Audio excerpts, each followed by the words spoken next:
Dia a todos. Vamos iniciar esse seminário, essa webinar, com um dos temas hoje mais delicados na área de direito do consumidor. Quando a gente pede um Uber ou um 99 táxi e olha o preço que é indicado, né? Se você sair do aplicativo e voltar, o preço muda, né? A gente não sabe se é um preço dinâmico ou se é um preço ajustado por inteligência artificial de acordo com o perfil do cliente. E essas situações têm se repetido. Quando você vai comprar uma passagem de avião, você entra a primeira vez, faz a cotação do preço, sai. Quando você entra de novo, o preço mudou.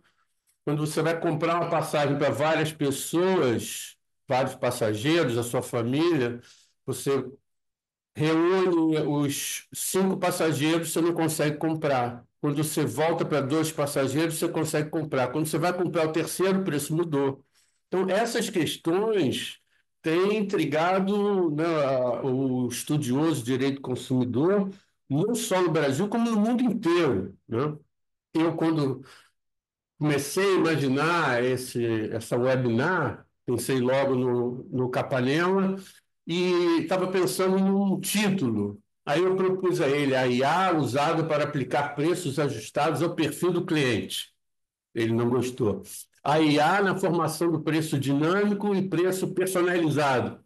Ele não gostou. Aí eu tentei explicar. A inteligência artificial pode utilizar modelo de otimização de receita para controlar. Ele não gostou. E aí ele escolheu o tema: a inteligência artificial e a precificação algorítmica entre a eficiência e a discriminação. Isso vai nos dar a oportunidade de discutir esse tema que é provocativo, né? Nos Estados Unidos, eles têm se debruçado sobre esse tema sem nenhuma solução, chama Data Driven Price Discrimination, que eles chamam de um novo direito do consumidor e um novo direito da concorrência, já que essa questão toca nesses dois pontos, né? Direito da concorrência e direito do consumidor. Então, depois de fazer essa introdução, eu passo a palavra para a desembargadora Ana Maria para fazer, então, esse acolhimento ao Walter, que é sempre muito carinhoso conosco no Fórum dos Juizados e na Emerge. Ana, por favor. Bom dia, perdão, bom dia a todos. Para mim é sempre um prazer estar num fórum de juizados especiais, especialmente num fórum que é conduzido pelo Dr. Flávio Citro, né? Que eu não vou, por razões óbvias, vocês vão saber, nós não vamos dizer há quanto tempo a gente se conhece, porque nós fomos colegas de faculdade. Ter também hoje conosco, juntinho aqui conosco, embora de forma virtual, a doutora Isabela Lobão, que é uma colega muito querida e cujo trabalho eu também admiro muito, e ter o professor Walter Capanema para me explicar, já que me convidaram para ser debatedor, eu vou ter que dizer alguma coisa ao final, né? O que é isso, né? Porque tem algumas palavras hoje que são assustadoras, embora a gente vá buscar o significado delas, né? Inteligência artificial já é mais porque parece que já está fazendo parte do cotidiano das pessoas, né? Mas precificação algorítmica, né?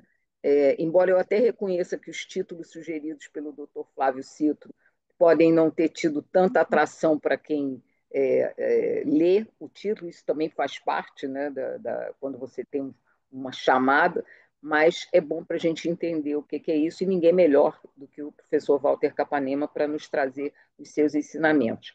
E num ambiente da Escola da Magistratura, que é a escola de todos nós e que eu tenho muita honra da qual eu tenho muita honra de participar. Então, eu estou só aqui para acolher aos que estão aqui na telinha comigo e aos que estão na telinha nos assistindo. Sejam todos muito bem-vindos, agradecer ao pessoal que está nos ajudando aqui com a interpretação em Libras, e vamos ouvir o doutor Walter Capanema, que é o que a gente veio aqui fazer.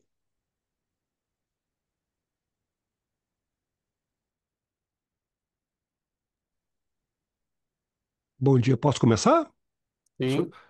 Excelentíssimo desembargador, excelentíssimo doutor Flávio Cito, excelentíssima desembargadora Ana Maria, excelentíssima doutora Isabela Lobão, senhoras e senhores, bom dia. É uma grande honra voltar ao Fórum Permanente, presidido pelo doutor Flávio Cito. Doutor Flávio, eu de nenhuma maneira impugnei, eu fui contrário às suas ordens, porque são títulos muito bons. Eu apenas trouxe sugestões, mas se o senhor tivesse falado que era esse o seu tema, que era o tema, eu acolheria, porque o senhor tem as melhores ideias, né? E o senhor já fala desses assuntos de internet, pelo menos que eu acompanho há mais de 20 anos, né? Agora que está na moda, mas já há 20 anos já assistia o senhor palestrar sobre esse tema. Possivelmente o senhor, acho que foi o primeiro juiz, assim, pelo menos aqui na Emerge, a falar sobre esse assunto. O senhor é um grande, assim, inovador. Senhoras e senhores, é uma grande alegria voltar aqui à Emerge, ainda que virtualmente, para falar de um tema que eu acho que é profundamente desafiador, né? O Dr. Flávio sempre traz temas desafiadores. Eu fico muito feliz porque esse é um tema profundamente desafiador. Eu preparei aqui, Dr. Flávio, até como eu vi que eu tenho um bom tempo, uma mini aula em que eu quero conversar aqui com as senhoras e senhores sobre um tema que eu acho incrivelmente importante, palpitante e que atinge a nossa vida. Eu vou aqui compartilhar o meu PowerPoint. É aquele momento que eu não posso errar a tela. Então, eu acredito que já esteja aparecendo aqui na tela o meu PowerPoint. Sim, Obrigado. tá. Então, senhoras e senhores, eu pensei aqui na seguinte abordagem, né? Eu pensei numa uma aula em que eu trouxesse uma introdução, em que eu contextualizasse rapidamente a importância do tema, no item 2, onde eu trouxesse conceitos fundamentais, e desembargadora Ana Maria, vou pedir licença, porque eu trouxe alguns conceitos novos e diferentes, né? Eu espero, né, poder de alguma maneira contribuir com esses temas. Eu quero também tratar de alguns casos práticos, principalmente alguns casos que aconteceram na jurisprudência do Tribunal de Justiça, né? Há duas ações civis públicas muito interessantes, né? Envolvendo a questão da precificação algorítmica. Eu quero conversar sobre os desafios e riscos, porque, veja, se nós vamos trazer esses temas para o judiciário, eu percebo que há alguns desafios que nós vamos precisar enfrentar. E esses desafios, já dou um pequeno spoiler, são predominantemente probatórios. Como você vai comprovar a discriminação num processo? Talvez no processo do juizado fique talvez quase que impossível, né? Será que sem perícia a gente consegue comprovar essa discriminação? Algumas propostas de atuação que eu vejo que são propostas que passam pelo conhecimento de normas jurídicas, principalmente normas jurídicas brasileiras, do Código de Defesa do Consumidor, talvez já sejam as que apareçam mais na nossa mente, mas a LGPD é uma grande aliada, né, do consumidor digital. E por último, uma conclusão com ideias que eu entendo que são um grande resumo aqui da nossa fala.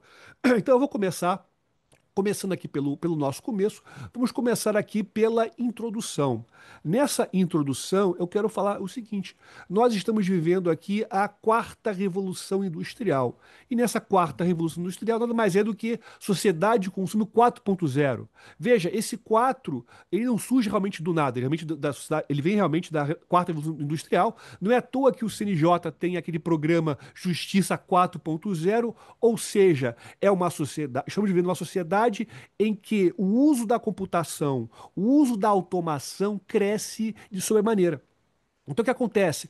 O que a gente vê, portanto, é a possibilidade técnica de o preço de um produto ou serviço ser customizado e ser personalizado com base nos algoritmos. Porque pelo estado da técnica, pelo estado atual da técnica, há a possibilidade de, em tempo real, se apresentar a consumidores preços distintos, levando em consideração as suas possibilidades de pagamento. O que isso é um pouco assustador. Então a gente vive numa situação, senhoras e senhores, por um lado, nós temos a eficiência dos algoritmos, e esses algoritmos estão cada vez mais, tem cada vez uma acurácia cada vez maior, afinal de contas, eles estão sendo treinados com uma quantidade cada vez maior de dados, eles estão sendo treinados por computadores cada vez mais potentes, de outro lado, uma simetria informacional. Se por um lado o consumidor ele era vulnerável, né? Afinal de contas, ele detinha menos instrumentos, menos informações do que seu fornecedor, em relação a essa sociedade de consumo 4.0, eu diria, senhoras e senhores, que o consumidor ele é um hiper, mega, ultra, hiper blaster vulnerável. Afinal de contas, ele detém eu diria que a distância, né, a diferença informacional entre o consumidor e o fornecedor, ela cresceu de forma gigantesca. há um fosso, né, gigantesco de distância entre esses dois. E isso torna o nosso consumidor cada vez menos protegido, cada vez mais vulnerável. Então, a gente precisa, e talvez aqui seja a minha humilde sugestão na nossa aqui fala de hoje, é de pensarmos uma norma hermenêutica diante dessas decisões automatizadas. Eu acho muito importante a gente repensar o direito, repensar a aplicação dos diplomas protetivos do consumidor com base em tudo que a gente está vivendo. E eu vejo, senhoras e senhores, que no juizado especial é cada vez mais importante aos magistrados entenderem que é importante conjugar a aplicação do CDC com a LGPD. A LGPD é uma lei importantíssima e eu acho que ela não recebeu ainda no Brasil a sua devida atenção. É uma lei importantíssima e a gente vai aqui explorar alguns pontos da LGPD que eu entendo que são necessários para aqui a nossa fala. Mas vamos agora aqui o nosso item 2. Eu quero conversar aqui com as senhoras e senhores sobre conceitos. Eu peço licença para trazer alguns conceitos, talvez um pouco exóticos, mas apesar de serem exóticos, eu não estou trazendo aqui por uma questão de assustar ninguém. Eu quero trazer esses conceitos porque eu entendo que eles são muito interessantes para que a gente possa compreender o real tamanho do problema. Alguns conceitos, né, até são bem simples, né? Inteligência artificial. Inteligência artificial, o que que é? É o campo da ciência da computação em que se busca aí fazer com que computadores tenham a capacidade de replicar ou simular, né, o pensamento humano em algum grau de magnitude, né? A gente sabe que a OpenAI, né, aquela empresa cada vez mais polêmica, né, criada no Vale do Silício, tem como finalidade buscar essa IA geral, essa IA capaz de simular o pensamento humano. Mas dizem que isso vai demorar muito. E eles estão lá brigando nos Estados Unidos, tem ação judicial, o Elon Musk está processando, tá uma. Mas ainda bem que é lá, né? Ainda bem que é por lá. Mas aí tem outro conceito que é muito importante, ligado à IA, que é o aprendizagem de máquina. Veja, a inteligência artificial, em grande parte das suas atividades, ela não aprende por meio de comandos que você insere, tal qual a programação convencional. Na programação convencional, eu apresento para o computador uma série de comandos e funções, como se fosse uma receita de bolo, e o computador, ele vai acabar seguindo a minha receita de bolo, seja ruim ou seja boa. No aprendizado de máquina, eu diria que é uma ideia meio que subverte essas instruções, porque é como se o computador aprendesse, entre aspas, sozinho. Ele é confrontado com uma série de dados e ele busca, por meio da identificação de padrões nesses dados, criar suas regras. Ou seja, num exemplo assim bem simples, ao invés de eu criar eu quero criar um programa que o computador joga xadrez. Ao invés de eu criar um monte de comandos, explicar regras para ele e perder tempo, então o que eu faço? Eu coloco o computador para assistir milhares, milhões de partidas de grandes enxadristas e o computador vai conseguir, por meio da identificação de padrões, entender como se joga. E a partir daí você vai aprimorando, né? Aí ele vai errar, vai acertar e você vai, digamos assim, refinando, né, essa acurácia. O outro conceito que eu acho muito importante, e esse conceito ele chegou recentemente no ordenamento jurídico brasileiro, é o conceito de perfilamento. O perfilamento é um conceito que eu pego aqui da lei do ECA Digital, né? O ECA Digital aprovado recentemente e que, salvo o melhor juiz, ainda está na vacatio legis. Ele coloca aqui o perfilamento como qualquer forma de tratamento de dados pessoais. O tratamento de dados pessoais é um conceito próprio da LGPD, isto é análise, é a coleta, é a avaliação, é o armazenamento de dados pessoais, automatizado ou não, para avaliar certos aspectos de uma pessoa natural com o objetivo de classificá-la em grupo ou perfil, de modo a fazer inferências sobre seu comportamento, situação econômica, saúde, preferências pessoais, interesses, desejos de consumo, localização geográfica, deslocamentos, posições políticas ou outras características assemelhadas. Eu entendo, senhoras e senhores, que no contexto de relações consumeristas, que é onde mais onde a gente está aqui tendo esse viés na palestra, eu vejo que a gente tem basicamente o perfilamento em duas situações. Que situações são essas? O perfilamento voltado para o consumo, em que eu quero identificar, em que eu quero criar um perfil de consumo do consumidor, de modo a oferecer produtos e serviços do seu interesse ou que sejam semelhantes, né? Então, se eu vejo que pessoas que moram, sei lá, na Barra, gostam de comer um sorvete e tal, se eu vejo que você mora na Barra, talvez você vá gostar desse sorvete. É claro que a ideia é muito mais complexa a esse respeito, mas a ideia é você perfilar o consumidor e a partir daí você poder fazer inferências. Tem um caso clássico que, embora não diga respeito à precificação, mas mostra o quanto os dados pessoais de um indivíduo conseguem revelar situações da sua intimidade. É aquele famoso caso que é contado milhares de vezes da Target, né? Um varejista americano, no qual o varejista conseguiu, com base no histórico de consumo de uma adolescente, inferir que ela estava grávida. Mas de que modo ele fez isso? Ele verificou que, normalmente, mulheres, né, que começam a comprar hidratantes sem cheiro e suplementos de magnésio e zinco, muito provavelmente estão grávidas. Então, por essa razão, colocaria essa mulher num perfil de grávida para enviar produtos relativos à gravidez, fralda e outras coisas.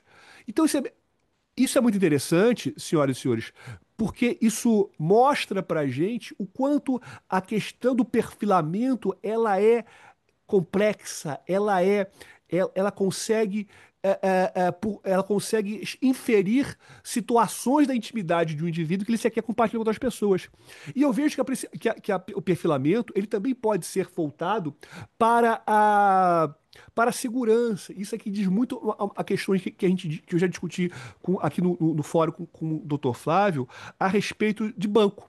O banco ele faz o perfil de segurança do seu consumidor correntista e verifica, né, o tipo de transações financeiras bancárias que ele faz. Se algo foge desse perfil, ele deve, no mínimo, verificar se realmente aquela movimentação, aquela atividade foi feita pelo consumidor. Então, eu tenho visto vários julgados, né, que reconheceram, né, uma falha na prestação de serviço porque o banco falhou na atividade de verificação do perfilamento. E o que eu posso dizer para a senhora e senhor é o seguinte: hoje em dia, numa sociedade 4.0, guardem isso. O perfilamento, ele faz parte do negócio. O perfilamento não é um plus, o perfilamento não é uma vaidade, não. Uma empresa no século XXI que não faz um perfilamento dos seus consumidores, ela está fadada ao fracasso ou a ser amadora. Esse uma humilde provocação que eu deixo. Outro conceito importante, a precificação dinâmica. Então, esse precificação dinâmica mostra o seguinte, que há possibilidade, né, técnica do fornecedor de produtos e serviços alterar, né, de forma, portanto, dinâmica, né, rápida, graças principalmente aos algoritmos, os preços de produtos e serviços, tendo em vista diversos fatores que podem pesar, como, por exemplo, oferta e procura, né, a hora do dia, o estoque, ou até mesmo o comportamento do consumidor. É aquele caso clássico do indivíduo que vai ver diversas vezes o preço de uma passagem aérea em determinado site de vendas de produtos, e esse site é muito famoso, ele é um frequente réu de ações de juizado. Você vai ver que o preço vai acabar aumentando. Então, ele verifica de acordo com o interesse do consumidor, o preço varia. Ok? O outro conceito que eu acho importante é o conceito de geopricing. Geopricing é, portanto, essa precificação dinâmica que leva em consideração a origem geográfica do consumidor. E essa origem geográfica do consumidor, ela pode ser atestada por vários elementos. O elemento mais fácil de se atestar é o número IP. Por que é o número IP? Quando você se conecta à internet, o seu provedor de conexão, ele garante a você um número, né, chamado número IP, e esse número tem a função precípua de identificar o seu computador na rede. O Marco Civil, inclusive, fala que a função do número IP é identificar. Eu gosto de dizer que essa interpretação do Marco Civil, ela está, com devido respeito, limitada, porque o número IP ele também serve, para alguma maneira, identificar o usuário na internet, ainda que sem muita precisão. Porque, por exemplo, os números IPs, quando foram distribuídos no mundo, eles são distribuídos por país. Então, eu tenho uma sequência que eu sei que é do Brasil, eu tenho uma sequência que é dos Estados Unidos. Então, quando eu visito um site americano, né, e deixo o meu número IP, ele sabe que a sequência é brasileira. Não tem como saber disso. Então, o GeoPrice muitas vezes é definido com esse critério, que é um critério falho, porque quando você utiliza uma rede privada virtual, né, uma VPN, você consegue mascarar o seu IP e, portanto, mascarar a sua origem. Então, o número IP não, ele pode ser enganado mais facilmente. Mas onde é mais difícil de enganar, embora tudo seja possível de trapacear na internet, de certa maneira, é pela geolocalização. Mas nem sempre o fornecedor de serviços tem acesso à geolocalização. Muitas vezes, eu diria que normalmente, numa navegação web, eu diria que em grande parte das vezes, o usuário não permite que o fornecedor de serviços tenha acesso à sua localização pela web. Então, pelo GeoPrice, opa, esse usuário é brasileiro, eu já sei que ele está vindo do Brasil, então eu vou oferecer para ele um produto mais caro. Isso acontece. Agora, outra situação, senhoras e senhores, é o geoblocking. O geoblocking é também uma discriminação georreferencial, mas ele tem uma finalidade de impedir o acesso. Ah, esse cara está vindo do Brasil, esse usuário, então bloqueia ele. Eu diria que a grande maioria em que isso é praticado, que essa conduta é praticada, eu diria que não é praticada numa conduta de discriminação de consumidor. Olha só o que eu vou falar. Eu diria que em grande parte dos casos, especialmente nos Estados Unidos, isso é praticado para, para respeitar contratos de direitos autorais. Então, por exemplo, a Paramount ela faz acordo com um estúdio para exibir no site do Netflix um determinado filme. Mas esse contrato só vale para os Estados Unidos. Esse contrato de exibição.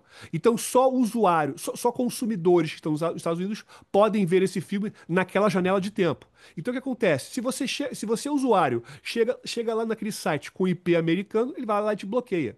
Ele te bloqueia não por uma discriminação de natureza consumerista, nesse meu entendimento, nesse contexto, mas para fazer respeitar um contrato de direitos autorais. É aqui. Mas é claro que é possível, se de repente você fazer algum bloqueio discriminatório do consumidor. Então, olha, é um site que ele não quer receber, por exemplo, consumidores do Nordeste. É um hotel de um dono preconceituoso que não quer receber consumidores do Nordeste. Eu diria que é até possível, pelo número IP, ter uma estimativa, né? Em relação a isso aqui, esse IP aparentemente vem de um provedor do Nordeste. Então há a possibilidade técnica de alguém ter essa ideia absurda. Mas outro conceito que eu acho muito importante da gente aqui falar é o conceito de dark e deceptive patterns, ou seja, padrões obscuros ou padrões enganosos. Esse conceito foi criado por um especialista em tecnologia chamado Harry Brignow. E ele tem um livro, vou fazer o merchan do livro dele, muito interessante. Esse livro, não sei se vai dar para aparecer aqui. Esse livro aqui do Harry Brignow. É muito legal esse livro. Nesse livro aqui, ele dá exemplos do que seriam deceptive patterns. Na realidade, ele quando criou a expressão, ele criou a expressão padrões obscuros, dark patterns. Depois ele resolveu mudar para deceptive, né, patterns, ou seja, padrões enganosos. Mas o nome dark pattern já pegou. Eu diria que o dark pattern seja o nome mais usado, embora o seu criador tenha tentado mudar o nome depois. Mas agora, né, já pegou esse outro nome, já era. Agora, o conceito que ele traz aqui é um conceito interessante. Basicamente, é você utilizar, digamos assim, um controle que o fornecedor tem sobre como a interface é exibida para você induzir o consumidor a ter um comportamento que lhe é prejudicial, ou então ou ele dá um consentimento viciado. Eu acho que o objetivo do padrão obscuro, o padrão enganoso, é utilizar a interface para viciar o consentimento do consumidor. Há um conceito do European Data Protection Board que é o seguinte, que seriam interfaces e jornadas de utilizador implementadas em plataformas que conduzem os utilizadores, né, os consumidores, a decisões não intencionadas, involuntárias e potencialmente nocivas. Quer ver um exemplo? Eu vou dar já que o Dr. Flávio falou do Uber, eu vou citar aqui o Uber. Uber, experimente cancelar uma corrida. É um monte Por que você quer cancelar? Você não gostou da gente? O carro estava ruim? O que foi? Você está triste? Conversa comigo. É um monte de opções para você não cancelar. E quando você resolve cancelar, percebam, a opção que é mais favorável ao Uber, aguardar motorista parceiro, já está grifada em preto. Ou seja, às vezes a gente, naquela correria, acaba clicando para guardar. Isso acaba sendo muito sério. Mas mais aqui ainda, eu queria trazer para as senhoras e senhores alguns exemplos, né, da Europa. Na Europa, eles colocaram diversas espécies. Então, agora eu prometo que vai ser uma das poucas vezes que vai ter uma sopa de letrinhas em inglês. Então, lá no European Data Protection Board, eles têm uma série. Eles fizeram uma classificação desses padrões obscuros. Primeiro é o overloading. O overloading é você sobrecarregar o usuário com muitos pedidos. É aquele caso do Uber, você põe um monte de janela para dificultar a escolha dele. Tem um monte de janela para ele se enrolar. Ou então para ele dar uma escolha que seria favorável ao Uber. Então esse é o overloading. O skipping ocorre quando se projeta a interface para que o usuário ignore ou esqueça aspectos relevantes da proteção de dados. Por exemplo, aquela opção aceitar cookies já tá ligada. Ele já está ligada e o botão rejeitar é escondido pequenininho, está lá no canto. Isso quase não acontece. O steering, o steering ele acontece quando se busca influenciar o usuário pela emoção ou vícios cognitivos. Usar uma linguagem visual, usar, portanto, recursos para incentivá-lo, né, para decisões que não beneficiem. Por exemplo, aparece uma mensagem dizendo: você perderá recursos incríveis se não ativar o rastreamento. O sistema quase vai funcionar se nós não tivermos acesso aos seus arquivos.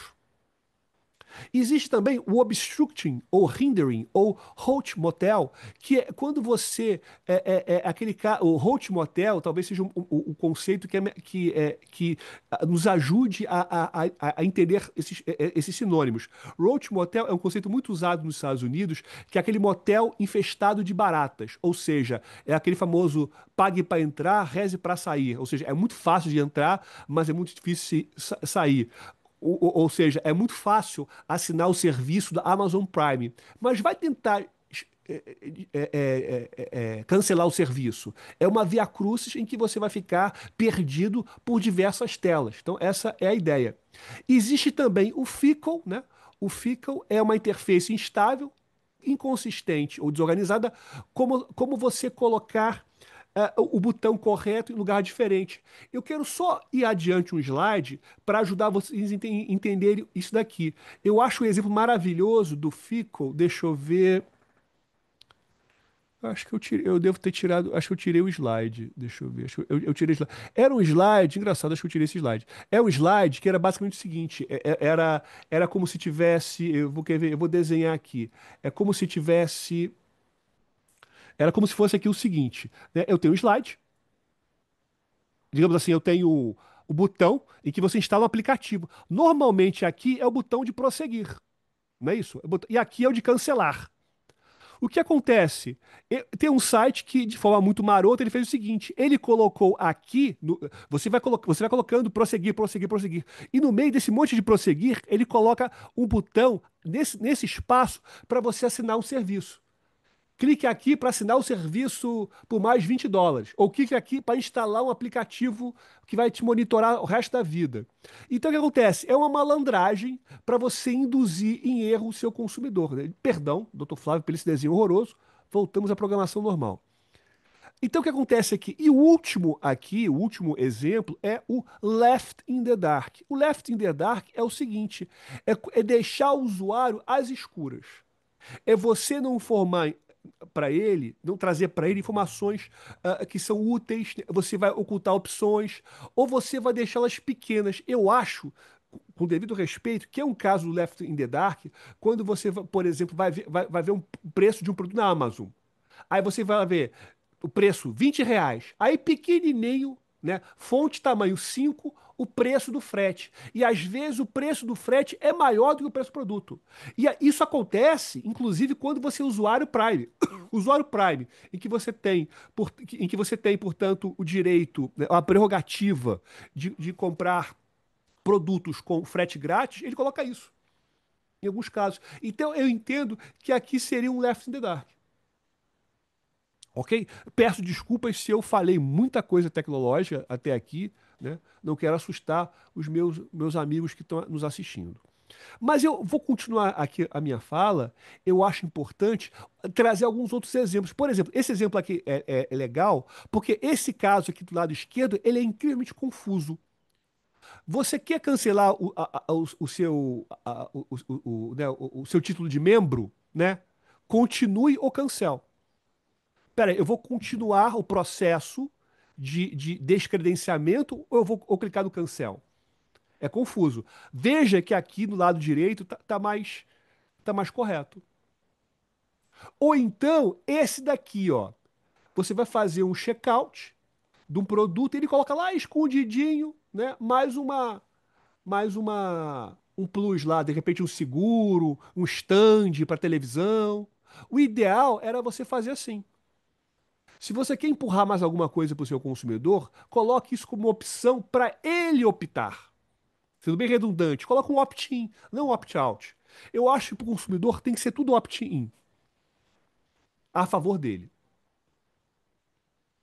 Se você coloca para o consumidor o opt-out, você joga para o consumidor um ônus na hora do contrato. Ele precisa se desfazer de diversas cláusulas ou diversas opções, ou ainda, ele precisa fazer diversas configurações que não estavam originalmente previstas. E isso acaba sendo muitas vezes cansativo. Aí você pensa, Walter, cansativo tirar um botãozinho, mas meus amigos, minhas amigas, a gente vive na sociedade da informação, tudo é cansativo.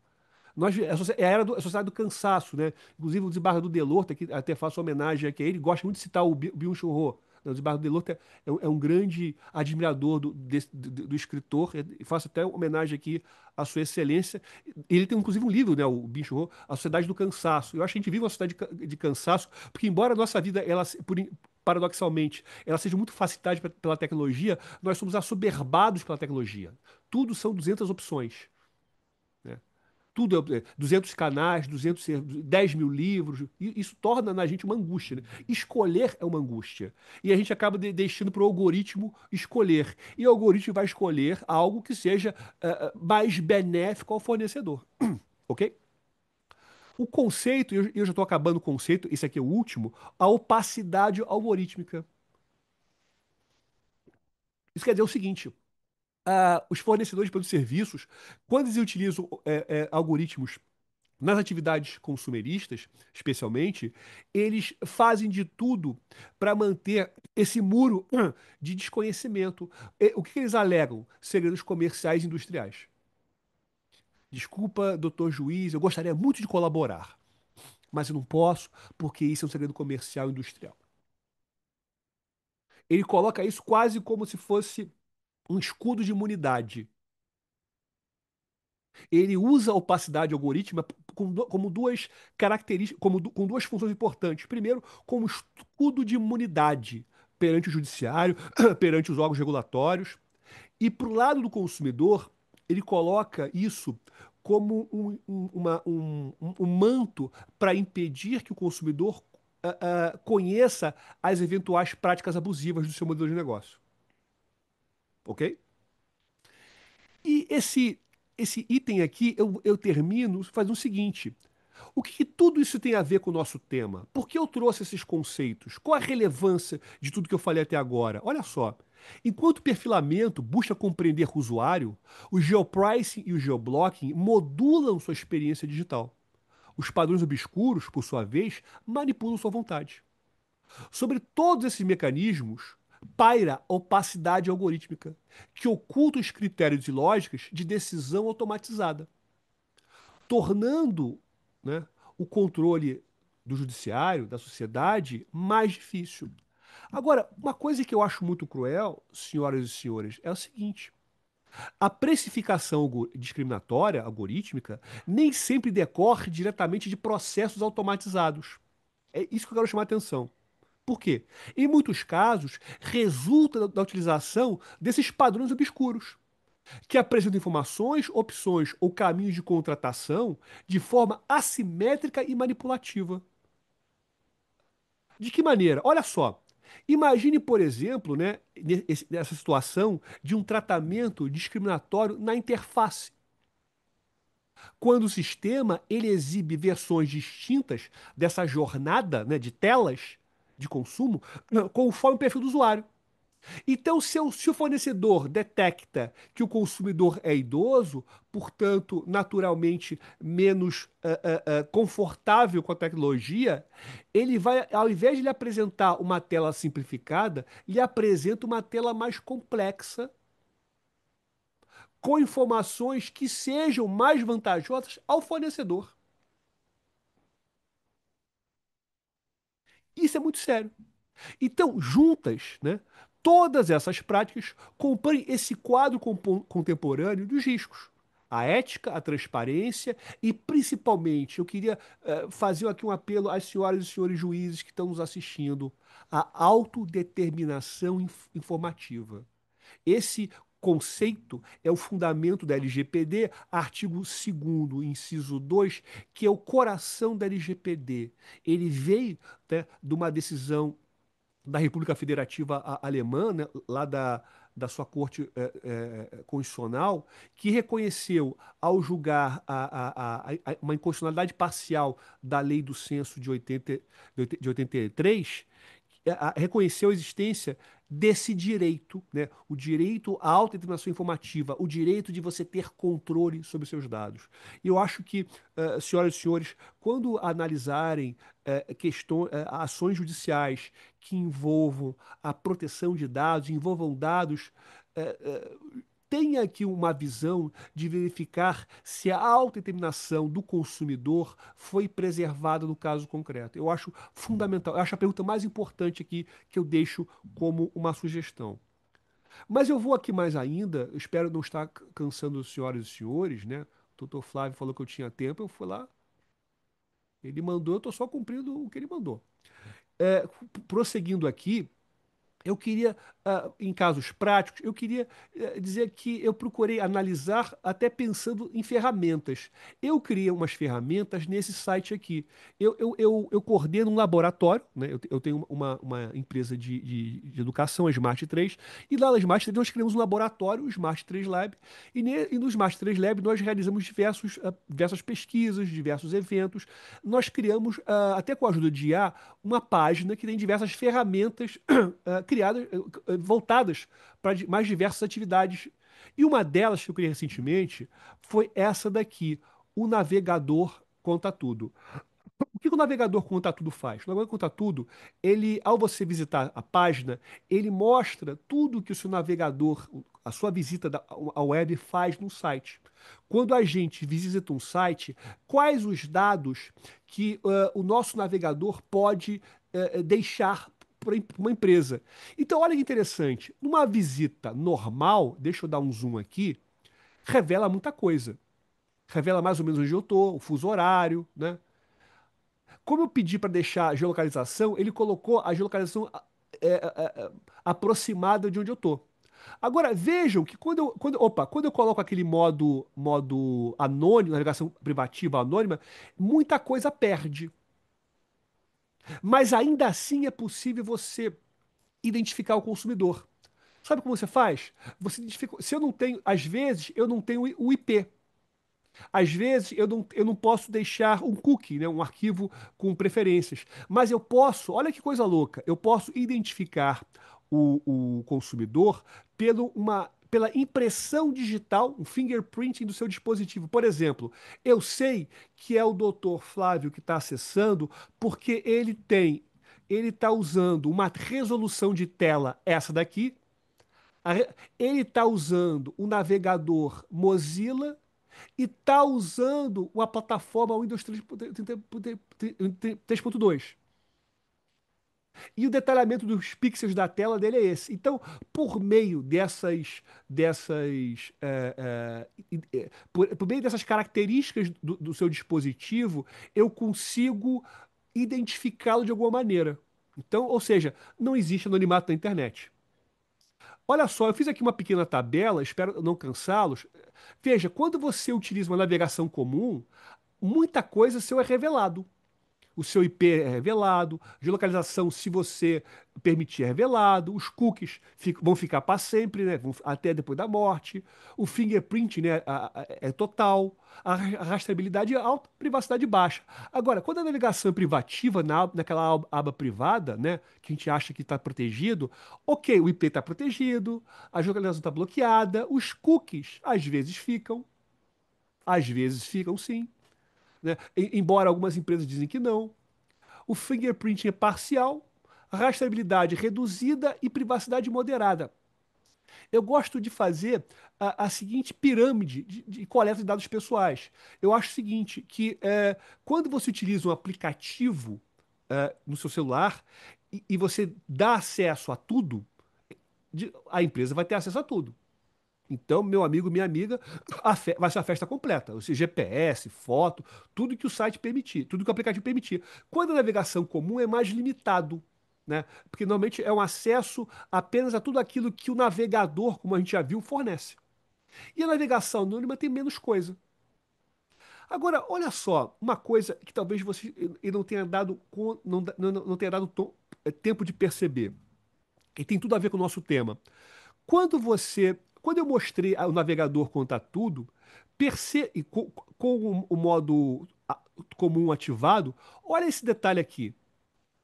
Ele é capaz de saber, o navegador, quantos por cento você tem de bateria no celular. Quando os sábios da internet fizeram isso, eu acho até que fizeram com uma razão um tanto quanto digna. Ou seja, se você está entrando num site que tem muita animação e tem pouca bateria, vamos diminuir a qualidade da animação para não prejudicar a sua navegação. Mas, meus amigos, minhas amigas, imagine o que um site não pode fazer. Como, olha, esse caso aqui. Eu já fiz experiências, e nas experiências que eu fiz, em todas elas, Uber o Uber ficou mais caro quando eu estava com pouca bateria. Eu tava no Santos Dumont algumas vezes. Eu fiz um teste, né, com pouca bateria e automaticamente eu coloquei o celular, eu liguei o celular na tomada, deu diferença lá de 1 minuto. Não é possível que você vai dobrar ou triplicar a dinâmica em 1 minuto. É um absurdo. Agora, vamos piorar a situação? Olha só, essas empresas, elas detêm eu não vou dizer que elas fazem isso, porque seria muito leviano. O que eu vou dizer é que tem capacidade técnica de fazer isso. Então, olha só, a plataforma sabe que é uma usuária mulher. Ele sabe que ela está longe de casa. Afinal de contas, ele sabe onde você mora. Você cadastrou onde você mora.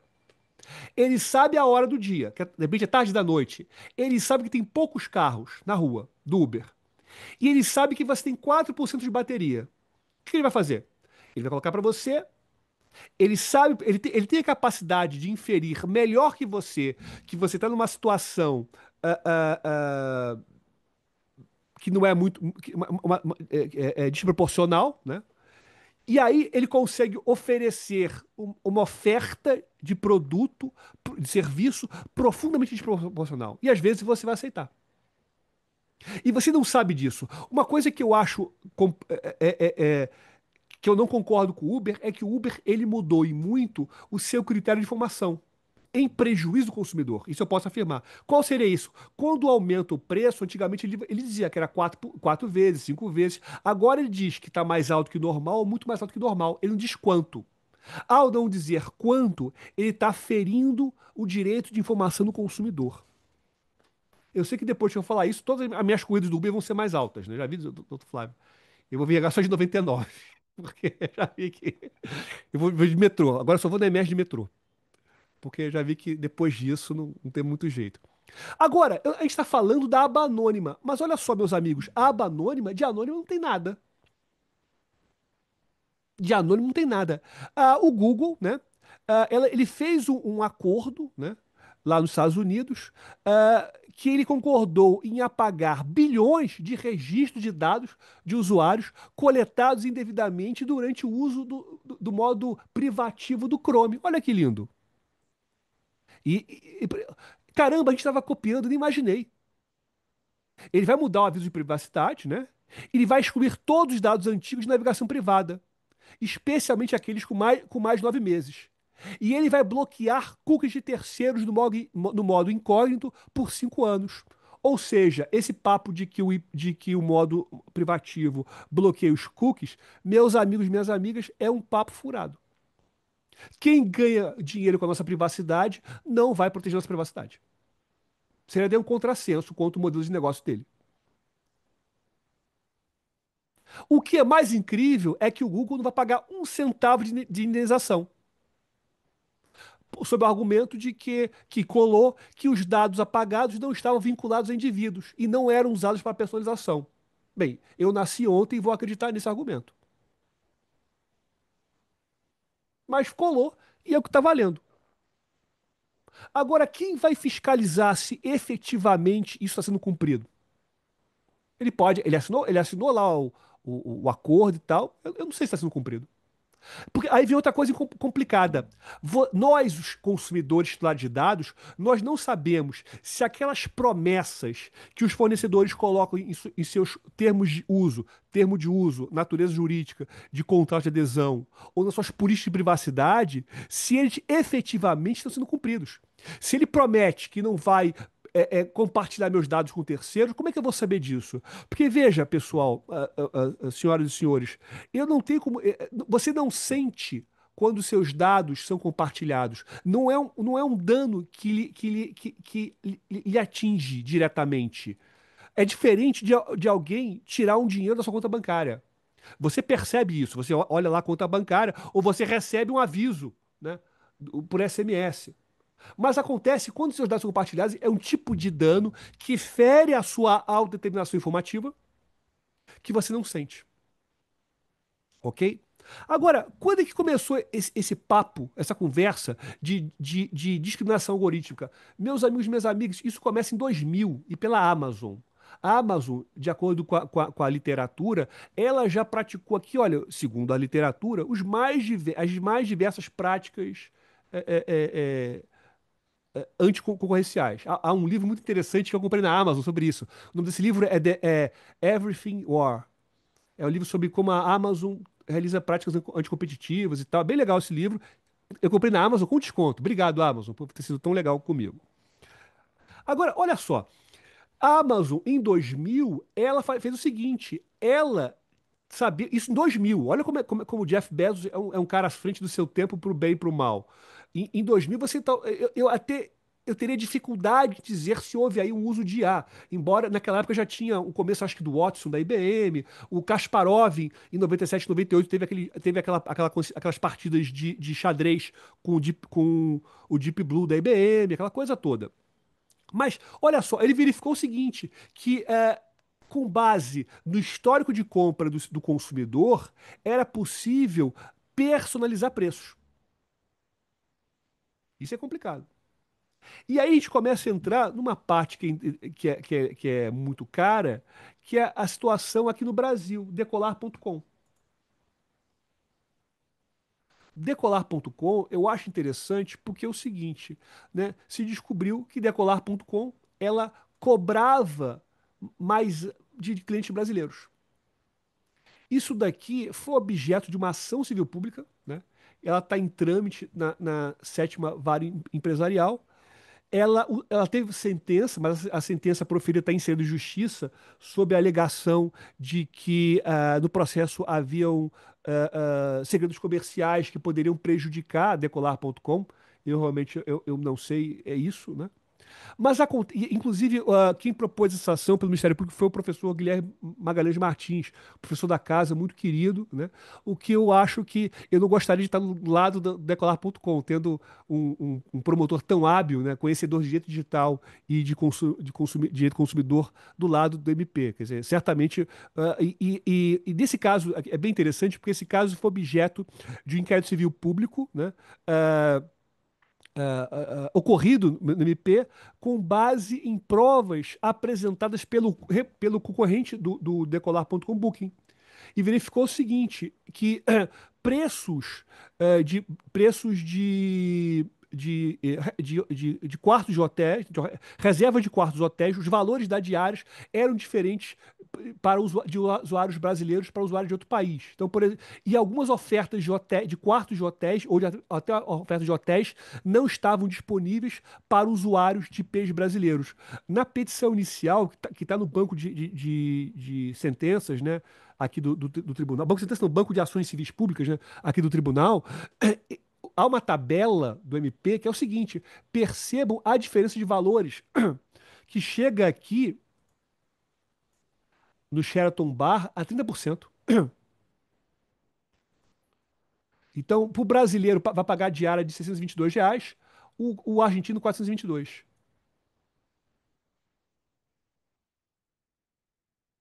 Né? Veja, o hotel o Biarritz, ele estava indisponível para brasileiros.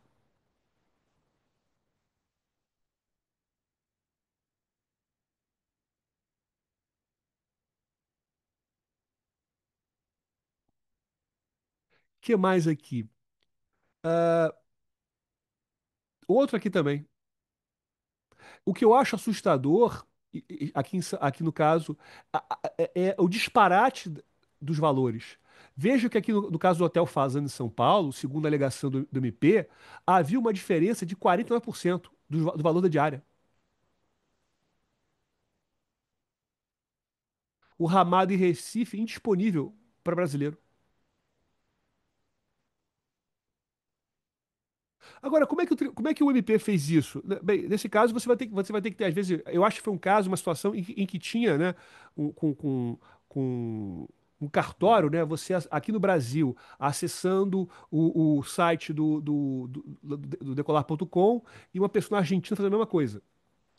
Eu fiz um teste uma vez, doutor Flávio, depois dessa proposição dessa ação, eu fiz um teste, eu estava ministrando uma aula na Faculdade Baiana de Direito, uma aula sobre marco civil, e eu pedi para meus alunos entrarem no site decolar.com, cada um usasse uma VPN de um país diferente e fizesse uma experiência. Todo mundo pedisse uma passagem aérea de Salvador para o Rio no dia tal. Olha, mesmo após a propositura da ação, a gente encontrou resultados conflitantes e absurdos, né? Eu acho que o aluno que mais pagou, que mais pagaria, foi o aluno que usou uma VPN em que ele identificava como da Austrália. Era uma diferença, sei lá, de 50% a mais. E eu não duvido ainda que isso esteja acontecendo.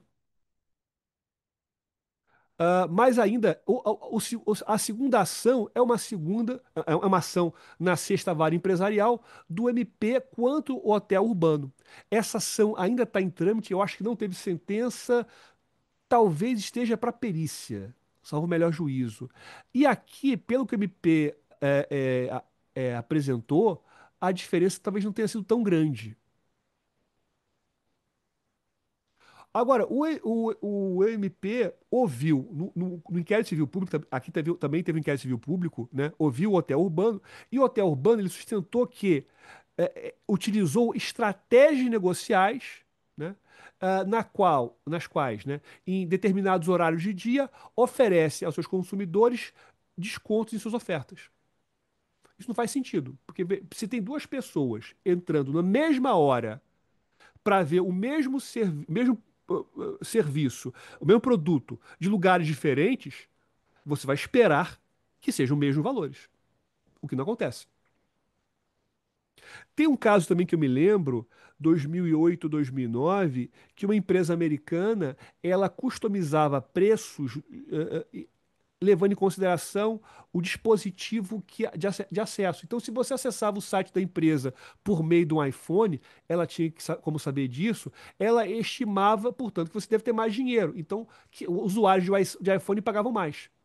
Mas voltando aqui, eles até colocam aqui alguns prints na petição, mostrando, embora sejam diferenças pequenas, veja que o brasileiro, eu vou dar um zoom aqui, ele pagava, ele pagava pela oferta, pela uma diária do Windsor Oceanic Hotel, R$ 332. E o espanhol, 316. É uma diferença, com base em tudo que a gente viu, até uma diferença pequena, né? Com aquela diferença, mas ainda assim é uma diferença que você põe, que você demonstra uma discriminação do consumidor. Agora, eu entendo que com esse mundo cada vez mais ditado por dados, onde os dados estão em tudo, eu vejo que é cada vez mais possível de ocorrer situações discriminatórias nesse sentido e até já acontece. Por exemplo, o G1 fez uma pesquisa em que, segundo o G1, você teria um geoblocking, né, de bairros em São Paulo em que o Uber e o 99 ou não atenderia ou demorava. Então, bairros da Zona Norte à Zona Sul, que seriam, a princípio, regiões mais perigosas no município de São Paulo, o Uber não atenderia. Então, o G1 aqui, ele demonstrou, ele testou duas. Ele testou os carros da Uber 99 e, e verificou que alguns lugares não entregavam. E o Cabify, ele já vai muito popular aqui no Rio, mas deu uma sumida. O Cabify não atendia. Ele só atende o centro expandido de São Paulo, conforme sua polícia de segurança. Ou seja, entende-se que o resto de São Paulo, portanto, seria inseguro, né? Olha que provocação, meus amigos paulistas que estiverem assistindo aí. Agora, o que eu acho interessante perceber, portanto, o que a gente consegue concluir com base aqui, que esses fenômenos de discriminação com base em preço não são fenômenos locais, são fenômenos mundiais, né? Então, aqui tem um caso interessante em que a Expedia, né, ela fez um acordo com a European Commission, né, em que ela vai, digamos assim, limitar ou diminuir, ela vai acabar com as discriminações que ela fazia, porque muitas vezes, pelo que se verificou aqui, as ofertas de hotéis no Expedia eram predominantemente para pessoas que pagavam. Porque tinham ofertas que só beneficiavam alguns tipos de membros que se entendiam mais VIPs na plataforma. Então, se entendeu na Comissão Europeia que isso era discriminatório, uma coisa até interessante. Mas mais aqui ainda, né, nos Estados Unidos, a FTC, né, a Federal Trade Commission, ela finalizou aqui uma exigência, né, dizendo que a Epic Games, né, uma empresa incrível lá nos Estados Unidos, que ela criou um jogo chamado Fortnite. Esse jogo certamente os seus filhos já jogaram e você não sabe, seus netos, filhos e sobrinhos, né, jogam Fortnite, e ela obrigou essa empresa a pagar 245 milhões de dólares para desembolsar consumidores que foram cobrados por compras indesejadas. Porque a alegação é que a Epic utilizou padrões obscuros para induzir os usuários, inclusive crianças, a fazerem compras dentro do jogo sem consentimento claro. O design dos botões do jogo era contra-intuitivo, inconsistente e confuso, e levou usuários a incorrerem em cobranças não intencionais. Além disso, a Epic permitia que crianças fizessem compras sem autorização dos pais. E quando usuários contestavam cobranças, a empresa teria bloqueado o acesso à conta desses usuários. Esse daí, senhora, isso dá até assunto para um outro, para uma outra reunião do fórum, porque é a proteção do consumidor criança, né? Porque na verdade é o seguinte, a gente percebe aqui, se por um lado você tem essa questão dos padrões obscuros, né? Nesse contexto, você tem uma questão de um jogo que dos jogos são criados de forma a manipular a criança e adolescente. Então, portanto, antigamente eu até falei isso numa palestra que eu ministrei recentemente aqui no TJ, pro programa, pro programa Justiça Cidadã da Desembargadora Gaulia. Eu falei isso pro público, que é o seguinte: antigamente o jogo, a missão do jogo era você zerar. Depois a missão do jogo era você salvar a princesa. Agora, o jogo, ele não tem um fim. Você fica preso no jogo para sempre e você fica preso no jogo para ganhar mais experiência, para comprar mais arminha, para comprar mais escudinho, e tudo isso é dinheiro. Ou seja, criar um modo profundamente cruel e covarde de viciar as crianças. Porque é aquele negócio, para você poder enfrentar o seu inimigo, que às vezes é seu coleguinha da turma, você precisa ter um escudinho. Mas esse escudinho, você não ganha o escudinho normalmente, você precisa comprar o escudinho. E ter uma relação consumerista dentro dos jogos. Eu vi, doutor Flávio, desembargadora Ana Maria, que isso vale uma fortuna. Tem um jogo chamado Counter-Strike que tinha uma faquinha lá, essa faquinha tinha um valor de 6 milhões de reais. Agora, imagina colocar isso no inventário. Faquinha virtual do jogo tal, 6 milhões de reais. Qual a utilidade disso? Não sei. Mas digamos, deve ter gente capaz de pagar isso. Ou não sei se é coisa para lavar dinheiro. Mas fica aqui a questão. Agora só, eu até já adiantei isso aqui. O governo americano, a FTC novamente, ela acusou a Amazon de usar padrões obscuros e esse procedimento do hotel das baratas, infestado de baratas, para dificultar o consumidor a cancelar o serviço. Porque é uma coisa linda, né? A Amazon, ela tem um procedimento, inclusive ela patenteou a chamada compra com um clique. Com um clique você compra. Olha, é mágico. Você pode, inclusive, comprar pela Alexa. Eu vou até falar baixinho para não acordar aqui. Se eu falar assim, Alexa, compra alguma coisa, ela vai lá e compra.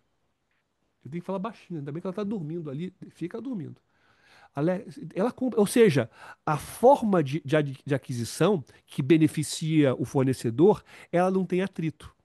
Mas a forma de cancelamento que beneficia exclusivamente o consumidor é cheio de procedimento. É um labirinto sem fim.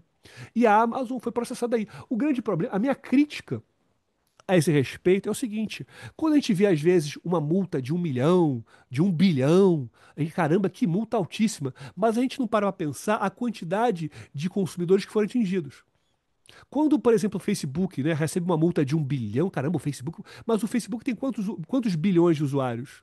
Às vezes o dano foi, sei lá, por US$ 6 por usuário. Compensou. Às vezes o Facebook vai pagar isso em 2 ou 3 dias. Então é muito importante, senhoras e senhores magistrados, ao definir eventuais sanções, levando em consideração todos os critérios de proporcionalidade, razoabilidade, levar em consideração esse potencial de faturamento que essas empresas têm e a quantidade de consumidores atingidos. Há um livro do professor, eu acho que é o Daniel Solon, é o Dybert, que tem um livro sobre vazamento de dados. Ele fala que lá nos Estados Unidos, todos os acordos envolvendo indenização por vazamento de dados são acordos assim muito baratos, né? Uma empresa que é condenada a pagar US$ 200 milhões por um vazamento, ela estaria pagando, e eu vou estar meio que chutando aqui, US$ 60 por usuário. Então, vale a pena. Justifica você não ter segurança. Por mais que você tenha um problema reputacional. Olha que coisa absurda. Olha a mensagem que se passa à sociedade e às outras empresas. É como se o compliance fosse bobagem. E, na verdade, não é. Compliance é fundamental.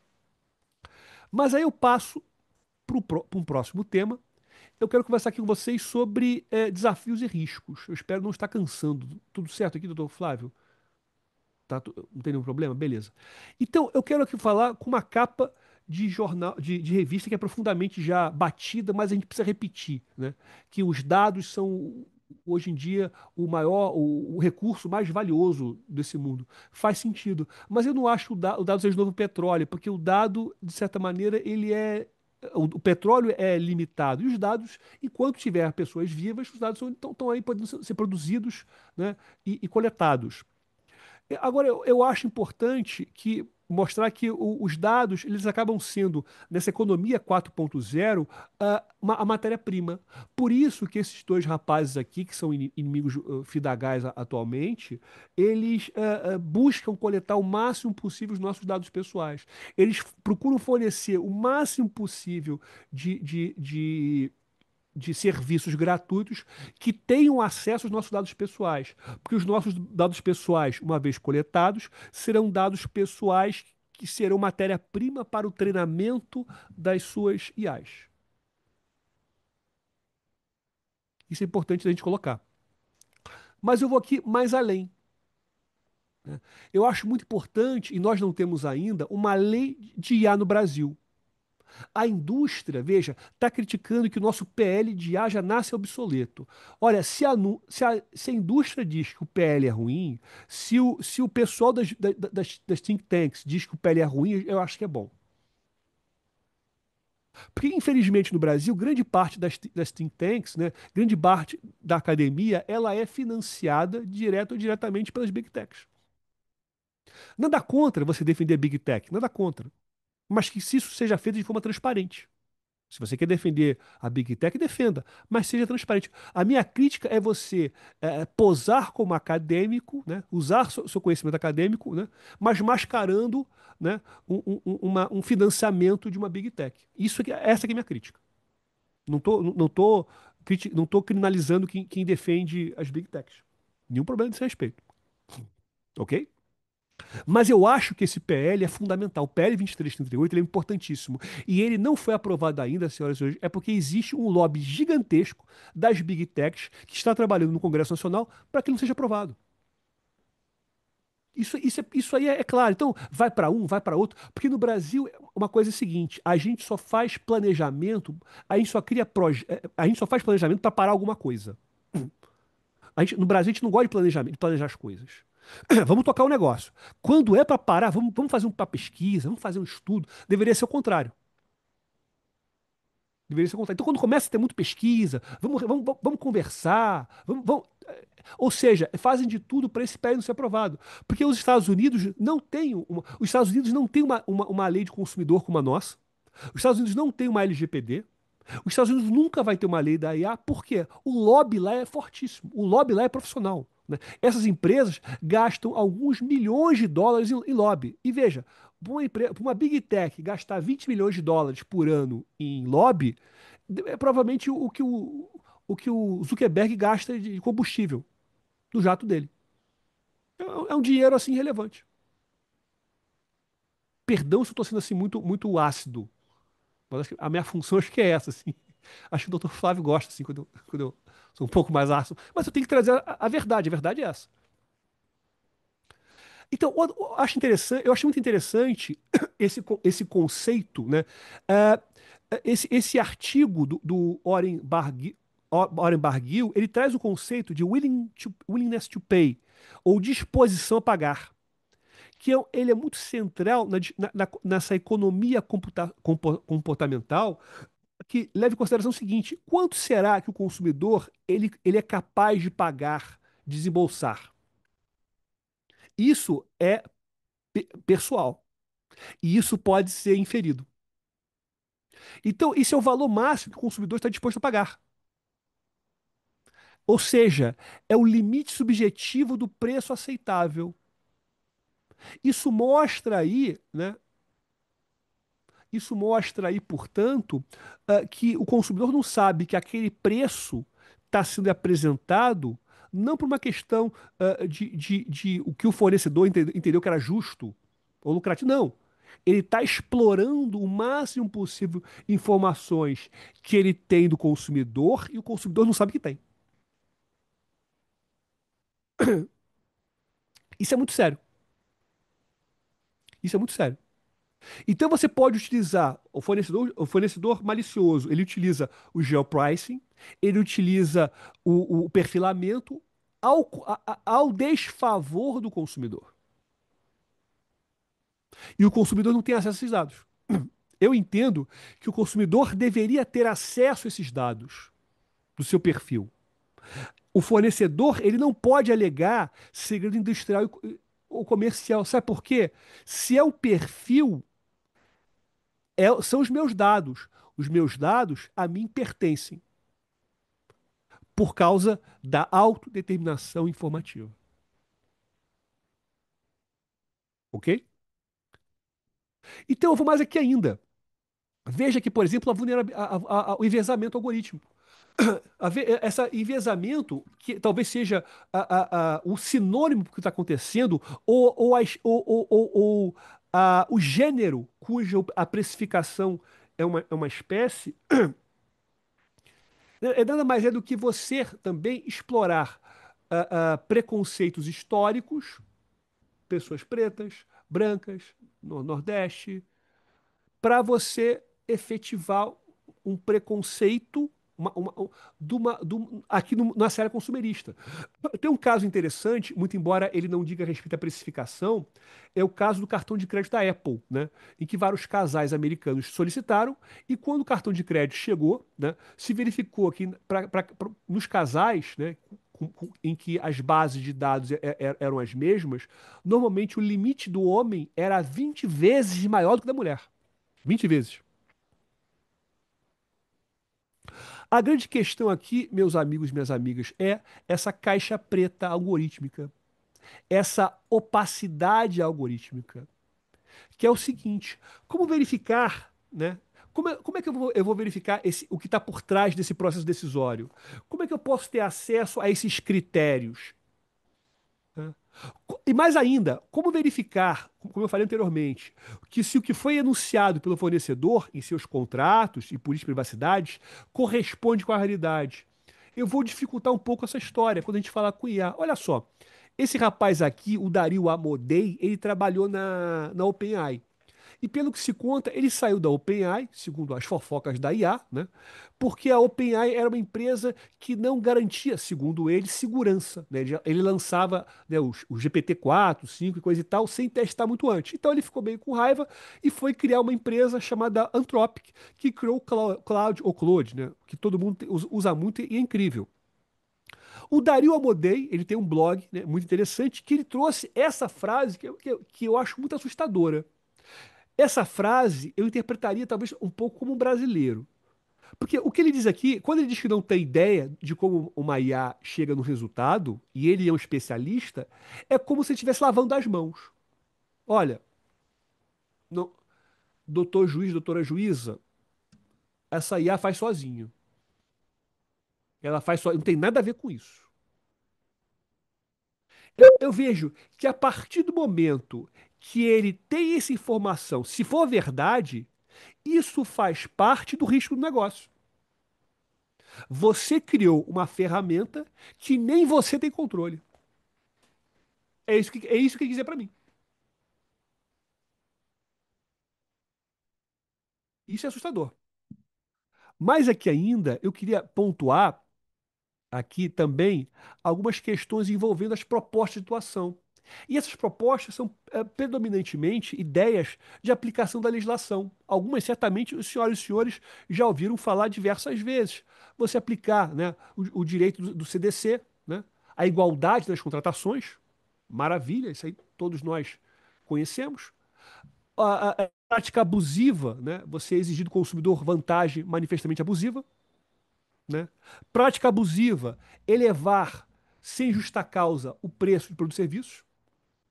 Então, se você eleva sem justa, o produto e serviço porque eu estou usando a bateria 8 a 4%, é complicado. Ou então ainda, isso pode ferir a defesa da concorrência. Vou lá lembrar da Lei 12.529. Constitui infração da ordem econômica, independentemente de culpa, os atos sob qualquer forma manifestados que tenham por objeto ou possam produzir os seguintes efeitos, ainda que não alcançados. Quais eles? As seguintes condutas. Parágrafo terceiro, inciso 10. Discriminar adquirentes ou fornecedores de bens ou serviços por meio de fixação diferenciada de preços ou de condições operacionais de venda ou prestação de serviços. Já aí já tem uma. Ou seja, até aqui a gente tem uma belíssima argumentação, uma belíssima base legal para combater esse problema. Mas eu vou mais além. Eu falei que ia citar LGPD. Já citei o artigo 2º, inciso 2. Eu vou citar, é fundamental, o artigo 6º. Eu acho que todo advogado, magistrado, defensor, operador de direito, quando manusear LGPD, se socorra dos princípios. Veja que a LGPD tem 11 princípios, embora tenha 10 incisos, porque no caput tem o boa-fé. Ele tem lá transparência. A transparência não é ilimitada. Veja que a transparência é mais ou menos como no processo. Eu tenho processo, a regra geral é pública, exceção, segredo de justiça. No tratamento, eu tenho a regra geral transparência, mas eu tenho, vou sublinhar aqui, deixa eu sublinhar, segredo comercial e industrial.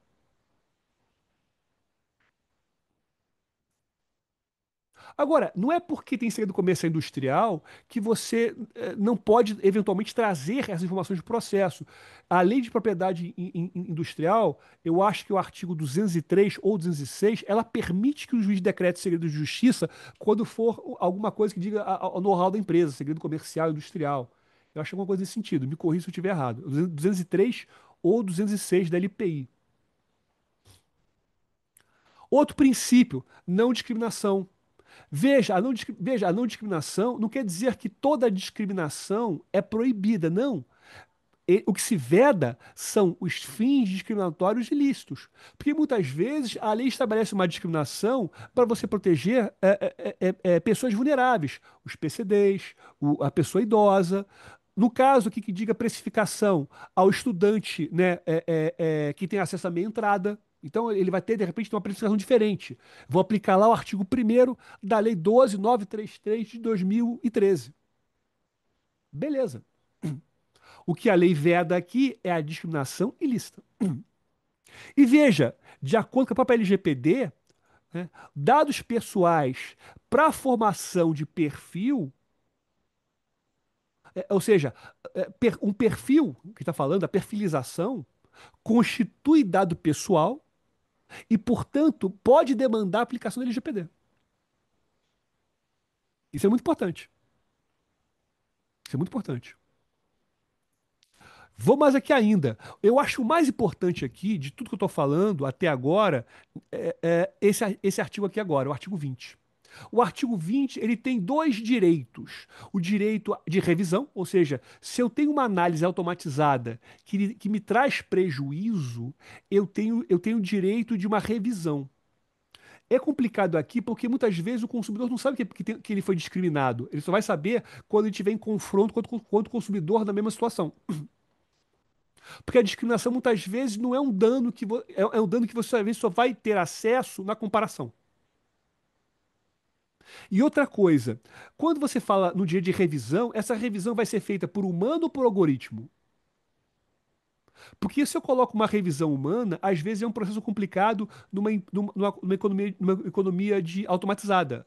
Havia uma alteração da LGPD, uma versão da LGPD anterior, que colocava o dever de revisão humana, mas isso caiu. Isso acho que foi vetado. E outra coisa que eu acho importante é o seguinte: eu entendo que quando você coloca o direito de revisão, você também coloca um dever para o fornecedor, o controlador de dados pessoais, de alterar os seus critérios algorítmicos. Porque se você tem um critério viciado, né, e ele deu um resultado desproporcional e vai colocar de novo, vai dar o mesmo resultado. Então você coloca um dever aqui dele reaver seus critérios, ou de reajustar os seus critérios. Se ele fazer uma análise usando o geopricing, vai ter que tirar o geopricing. Eu acho que uma leitura que eu faço desse artigo. Eu vou aqui mais além. Aqui tem um direito de explicabilidade. E esse direito eu acho interessante porque é um direito que ele depende de provocação. Eu acho que o LGPD pecou aqui. Perdão. Por quê? Eu entendo que deveria ser uma transparência ativa, né? E transparência ativa é o conceito lá da lei. Eu entendo que poderia o fornecedor de produto e serviço, controlador de dados, ter colocado seus critérios e procedimentos na sua política de privacidade, no termo de uso. Critérios são os pesos da decisão. Ou seja, quais são os pesos o que você vai levar em consideração e qual o peso que você vai dar a cada uma dessas informações. E procedimento. Procedimento, para mim, seria o devido processo algoritmo. Como é que você faz essa decisão? Eu acho que isso pode ser enunciado de alguma maneira. Mais aqui ainda. O parágrafo 2º do artigo 20, ele estabelece aqui que a autoridade nacional, que agora é a Agência Nacional de Proteção de Dados, ela vai poder realizar auditoria para verificar a discriminação. Eu acho muito difícil a autoridade fazer uma auditoria, porque normalmente o que a autoridade tem, a agência tem feito, melhor dizendo, até o momento, é expedir ofício. Expedir ofício é aquela coisa, é muito fácil. Ah, você discriminou? A empresa, não, discriminei. Ah, tá bom, obrigado. Então não adianta muita coisa, né? Você tem que realizar auditoria. E às vezes até não sei se essa auditoria vai ser eficiente, porque às vezes para essa auditoria, o que que vai poder olhar? Você vai poder olhar os algoritmos, né? E se puder olhar os algoritmos, será que os algoritmos que lhe foram mostrados são os algoritmos que estão funcionando? Porque às vezes mostraram só o algoritmo bonito. Mais aqui ainda, tem um conceito da LGPD, né, que é outro princípio que não está no artigo 6º, é o Privacy by Design. O Privacy by Design é o seguinte: quando você adota uma medida de proteção à privacidade e à segurança, ela deve ser colocada desde o momento que você pensou o serviço. Porque muitas vezes as empresas elas tratam a segurança como um puxadinho. Vamos construir a casa, depois que a casa foi construída, a gente vê o que a gente pode colocar de segurança, né? Vamos fazer aqui um imóvel para ter um. Aí depois, e a gente tem que colocar a gente tem que colocar procedimentos, a gente tem que colocar, digamos assim, benfeitorias para os PCDs. E a gente esqueceu de fazer isso. E não vamos quebrar muita coisa, não. Vamos dar um jeitinho. Esse dar um jeitinho é o que normalmente as pessoas também fazem com tecnologia. E não pode ser feito. E o outro conceito que não tinha até então na nossa legislação e foi introduzido pelo ECA Digital é o Privacy by Default. A proteção à segurança deve ser o padrão. Ou seja, quando eu vou utilizar um aplicativo, um site, um serviço, eu não preciso ter o ônus de configurar tudo para proteger minha privacidade. Eu tenho que fazer isso. Isso eu tenho que já vir de fábrica, né? Ou seja, a configuração inicial já deve ser a mais protetiva possível, limitando a coleta e uso de dados apenas ao estritamente necessário para a finalidade legítima. E mais aqui ainda, não quero cansá-los, decreto 5903. Esse artigo 9º, muito importante, porque ele combate os padrões obscuros. Você não pode ter letra que não seja no padrão uniforme, né, que dificulte a percepção visual do consumidor. Você não pode botar preço com cor de letra do fundo, né, semelhante, caracteres apagados, rasuras, atribuir preços distintos para o mesmo item. Então, essa malandragem toda, ela seria combatida pelo decreto 5903 de 2006, que regulamenta o, o CDC e mais um outro ali que eu esqueci agora. E olha só, a coisa é tão séria que o próprio Tratado sobre o Funcionamento da União Europeia tem no seu artigo 106, 102 uma proibição de tratamento discriminatório. Aqui, ó. Condições desiguais. A União Europeia já foi na frente. Inclusive, o European Data Protection Board, ele colocou uma guideline, né, um dos seus guias, estabelecendo aqui proibições, né, do uso dark patterns, inclusive aqueles conceitos que eu trouxe para vocês no começo, aquela classificação é deles, né? O que deve ser feito, quais são as classificações de dark patterns, o que pode ser feito para ser evitado. Então, tem essas guidelines muito interessantes. E o Digital Service Act, lá da União Europeia, também, ele já está prevendo formas de se combater os padrões obscuros. Então, já indo para a parte final, né, não sei se eu assustei, não sei se o Dr. Flávio vai me convidar de novo, mas indo aqui para a parte final, eu queria já nas minhas considerações finais trazer um resumo do que eu falei aqui até agora. Que eu deixaria que as palavras finais são o seguinte: três ideias. Primeira ideia: o dado pessoal é a nova fronteira da desigualdade. Quanto mais a tecnologia compreende o usuário, maior o risco de ela também manipulá-lo. O perfilamento, quando não regulado, transforma a informação em instrumento de discriminação. 2. A experiência digital é moldada, não espontânea. Preços, ofertas e escolhas que parecem naturais são, na verdade, resultados de sistemas que modulam o comportamento, do geoprice ao design persuasivo dos dark patterns. E por último, A opacidade algorítmica é o desafio ético do nosso tempo. Só a cidadania digital, quando o usuário entende e pode questionar as decisões automatizadas que o afetam. Transparência é o novo nome da liberdade informacional. E, senhoras e senhores, nós precisamos, enquanto operadores do direito, nos conscientizarmos da importância da autodeterminação informativa. Ele é fundamental. E para isso, senhoras e senhores, eu quero deixar aqui um QR Code do golpe do falso, da cartilha do golpe do falso advogado, uma cartilha que a OAB realizou, criou junto com o nosso laboratório lá da Smart 3 Lab, né? Essa cartilha é fundamental. O TJ deu um grande apoio para a gente, o TJ tem sido um grande parceiro aqui com a gente. Quero deixar também um link da minha escola de cursos, a Smart 3, onde a gente tem diversos cursos, onde a gente aborda esses temas, e eu acho que é cada vez mais importante o operador de direito conhecer o direito digital e as novas tecnologias. E por último aqui, vou deixar o meu muito obrigado com o merchan do meu livro, que também eu comento sobre esse tema. Senhoras e senhores, muito obrigado. Agradeço aqui a oportunidade e a paciência de ouvirem esse chato. Muito obrigado.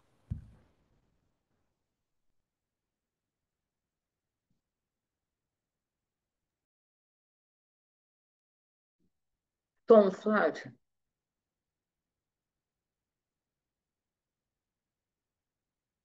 Flávio, acho que você está sem som. Eu estava dizendo, Walter, que o meu resumo aqui do meu estudo, enquanto você falava, tem 12 páginas. É, há muito tempo, eu não assisto uma aula tão boa, tão precisa, tão técnica, tão didática quanto foi a sua aula de hoje. Você está superando a cada vez, é uma coisa Obrigado. impressionante. Eu acredito que a Ana vai dizer a mesma coisa. Não tem hoje um tema que seja tão importante quanto hoje. Quem perdeu essa sua aula, e certamente a Emerge gravou, vai ter que rever, e eu depois vou rever de novo. Você está de parabéns, Obrigado, Tom. e acho que a Ana vai ter um desafio muito grande em conseguir fazer alguma pergunta. Ana. Em primeiro lugar, eu acompanho o relator em tudo que ele disse, né? Porque realmente foi uma tremenda aula. Eu não tive a capacidade das 12 páginas, acho que a minha idade já não me permite tanta velocidade, eu não sou tão aficionada ainda no computador, mas eu confesso, foi uma assim, um mergulho aqui em vários. Esses conceitos foram importantíssimos porque são algo que a gente vê no dia a dia, intuitivamente, como consumidor, e aí eu não estou falando como julgador, eu sempre falo nesses eventos dos juizados especiais, que quem está no Tribunal de Justiça não vê as coisas acontecerem no judiciário com a rapidez que os juizados veem. Então, quando alguma coisa chega ao judiciário no Tribunal de Justiça, ela já está acontecendo no judiciário há algum tempo, né? Então as coisas demoram mais um pouco. Mas como consumidor, as coisas são muito intuitivas, né? Eu vou dar um exemplo básico. Ontem eu estava vendo o preço de um livro que não é um livro de direito, né? Mas que vai ser lançado hoje. E a livraria que está lançando um livro tem um preço, né? Que é onde intuitivamente quem vai a um lançamento de livro compra o livro. Se você abrir a Amazon e procurar o mesmo preço, o preço é bem menor. Então, além de tudo que a gente já ouviu, tem o aspecto do que hoje as pessoas deixaram de fazer por conta da automação, né? Que piorou muito depois da pandemia, porque a pandemia eu acho que foi um divisor de águas para as pessoas de faixas etárias mais antigas como eu, né, que tem mais idade, que não tinha como mexer no computador porque hoje uma criança vai saber dizer o que é algoritmo, uma coisa que eu ia ter que ir no dicionário, né, ou na internet para saber. Então, assim, é um tema instigante para caramba e muito preocupante. Acho que o Dr. Walter conseguiu colocar todas as preocupações. Me chama muito a atenção, essa que é óbvia, talvez pela tarefa que a gente tem, do que ele.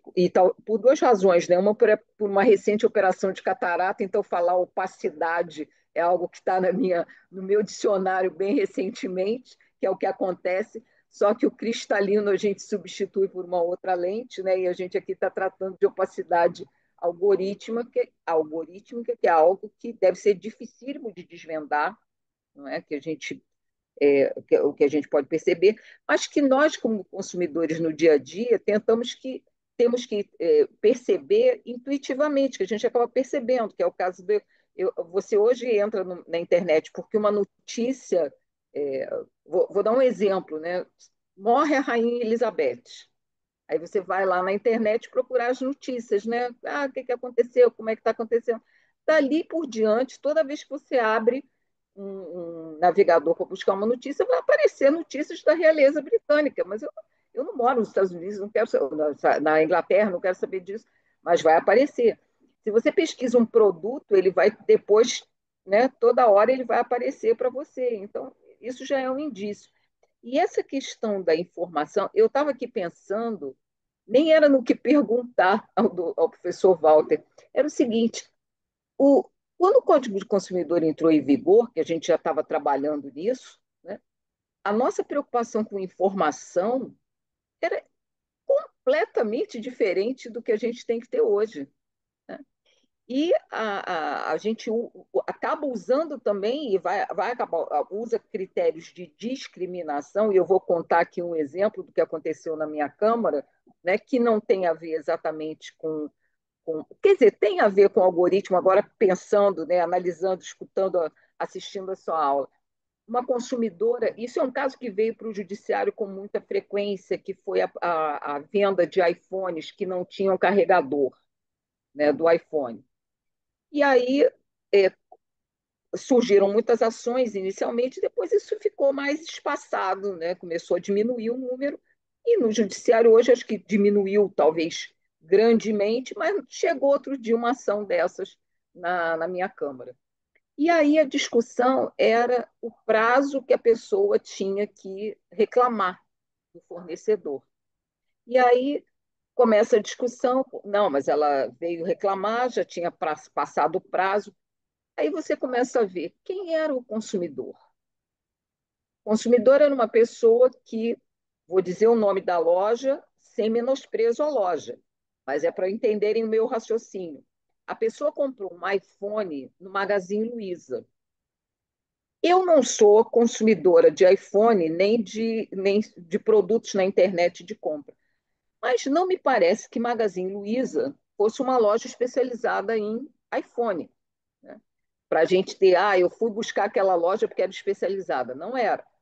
Comprou um celular, um aparelho celular, em um número muito grande de prestações, o que significa que ela não tinha condições de pagar aquele produto de outra maneira.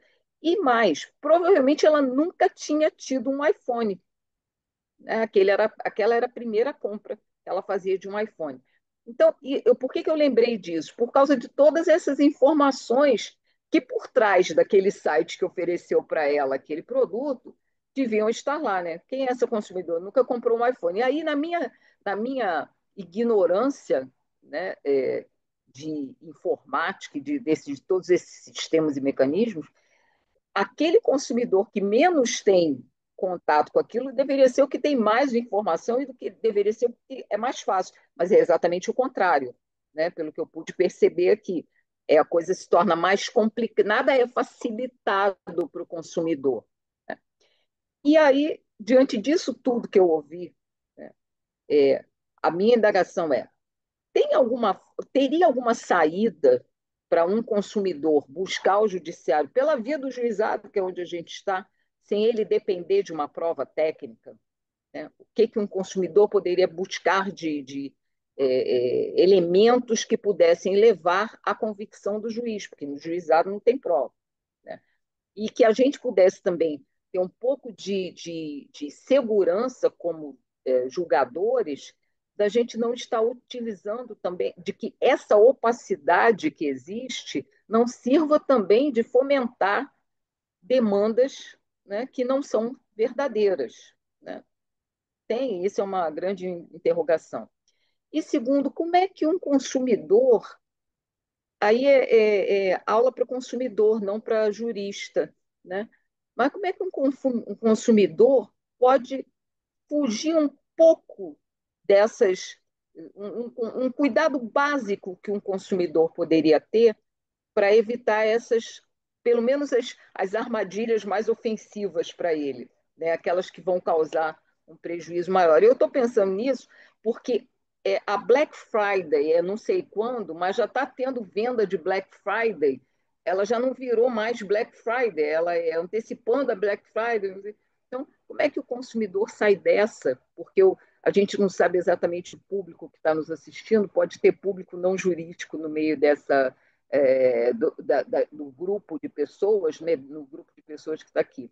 Eram só reflexões, porque eu vou ter que ver umas 10 vezes essa, essa brilhante aula, e só para todos terem conhecimento, professor Walter, não sei se sabe disso, não sei se o Flávio e Isabela já devem ter percebido, os eventos dos fóruns estão sendo encaminhados com seus links diariamente para os magistrados, porque aí aquele que quiser assistir já vai ver que tem aquele link, pode até selecionar. Eu tenho feito isso, eu seleciono aqueles que me interessam mais para eu ver depois e eu deixo ali, né, arquivado para eu poder lembrar e ir assistindo aos poucos. Então, isso vai me dar a oportunidade de assistir várias vezes aqui para eu poder ir pescando as informações aos pouquinhos. Ô, Walter, antes de você responder, porque eu acho que a gente só vai ter aí poucos minutos, eu quero. A Ana roubou a pergunta que eu ia fazer. Como sempre, né, ela está na minha frente, eu não consigo ultrapassar ela nunca. Ai, meu Deus. A minha preocupação, Walter, é exatamente essa. Não é só o problema do Brasil, você que é o especialista sabe melhor do que ninguém. Nos Estados Unidos, eles usam uma lei de 1936, Ana. É a lei Robson-Petman, 1936, eles usam essa lei para proteger os consumidores em relação a essa questão discriminatória, quando se usa os dados do consumidor, de local, onde mora, de outras compras, de navegação na internet. Então, não é fenômeno do Brasil a gente não ter uma ferramenta específica para proteger o consumidor em relação a isso. Mas, Walter, seguindo a pergunta que a Ana fez, eu ia perguntar a você exatamente isso. Essas duas ações civis públicas, que nós dois até conversamos sobre ela antes do evento, elas são de 2018. 2018. Até hoje não tem nenhuma solução, né? Eu já fiz vários eventos sobre ação coletiva, acho que você até já acompanhou alguns. Sou estudioso das ações coletivas, mas muito pessimista, a Ana também acompanha isso, muito pessimista em relação ao papel do judiciário em relação às ações coletivas, o que também não é fenômeno só brasileiro, é no mundo inteiro. E o resultado dessas ações e o tempo de resposta é insuficiente para que o judiciário, né, proteja os consumidores, infelizmente. Então, eu sigo nessa linha que a Ana abriu aqui a porteira para ponderar com você um caminho para a gente construir, um caminho vamos dizer, interpretativo para a gente permitir que o consumidor, o cidadão, consiga, num juizado especial, questionar questões tão relevantes como essas que a gente debateu aqui hoje. Eu imaginei um seguinte cenário, Walter, e eu queria a sua opinião sobre isso. Em primeiro lugar, você colocou a questão da prova, né? A prova, nesses casos, é fundamental, como foi fundamental nas ações coletivas, que ficaram assim, no meio, uma questão nebulosa pela dúvida em relação à prova. Então, eu te pergunto, será que por meio de uma ata notarial a gente não conseguiria fazer uma prova para uma ação individual do consumidor, né? Ele demonstrando, por exemplo, que comprou uma passagem aérea, tentou comprar para uma família de 5 pessoas e não conseguiu concluir a compra. Ele depois modificou a compra para um casal conseguir fazer a compra naquele preço. Depois que ele voltou para comprar mais 3 passagens. A passagem já estava muito mais cara. Ele comprou mais 2, porque ele sabia que 2 eram permitidas. Quando ele foi comprar a terceira, o preço mudou a terceira vez. Isso já aconteceu comigo, por isso que eu estou falando, né? Se eu consigo simular isso numa ata notarial, o tabelião faz exatamente esse exercício e materializa isso numa ata notarial, você acha que é possível você seguir ali a linha de raciocínio que você já pontuou exatamente? Aí eu sou um bom aluno, porque eu pensei exatamente a mesma coisa. O artigo 4º, questão de proteção dos interesses econômicos dos consumidores e transparência. O artigo 6, né? Liberdade de escolha, porque isso fere a liberdade de escolha, né? Estão influenciando na minha liberdade de escolha e maquiando a liberdade de escolha. Informação adequada em relação a diferentes produtos, o inciso 3 do 6º, proteção contra a publicidade enganosa, porque é uma forma de publicidade enganosa no 4º do artigo 6º, oferta enganosa do 31, né? Proibida publicidade enganosa do 37, 39, prevalecesse da fraqueza do consumidor, exigir do consumidor vantagem manifesta, que é o acima do preço. Ele tem o preço, mas ele cobra daquele consumidor em relação àquela geolocalização, àquela circunstância dele navegar várias vezes, ele cobra mais caro, e elevar o preço sem justa causa, inciso 10.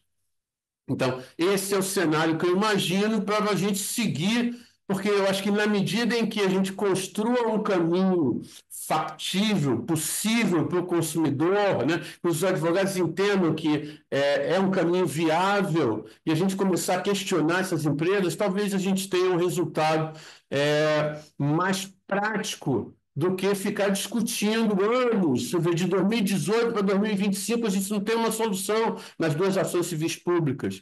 E a gente conseguir construir uma cultura, né, de questionamento que permita mudar o comportamento. Esse é o nosso interesse. Mudar o comportamento das empresas em benefício de quem? A Ana me perguntou, mas Flávio, tem ação sobre esse tema? Muito pior não ter ação sobre esse tema, as pessoas estão sendo enganadas, né? Estão sendo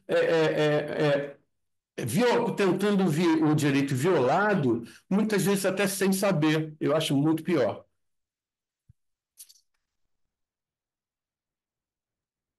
Doutor Flávio, desembargador Ana, acho que é uma verdadeira prova oral. Acho que se eu conseguir responder essas perguntas tão desafiadoras, obrigado aí pela gentileza, obrigado pela oportunidade.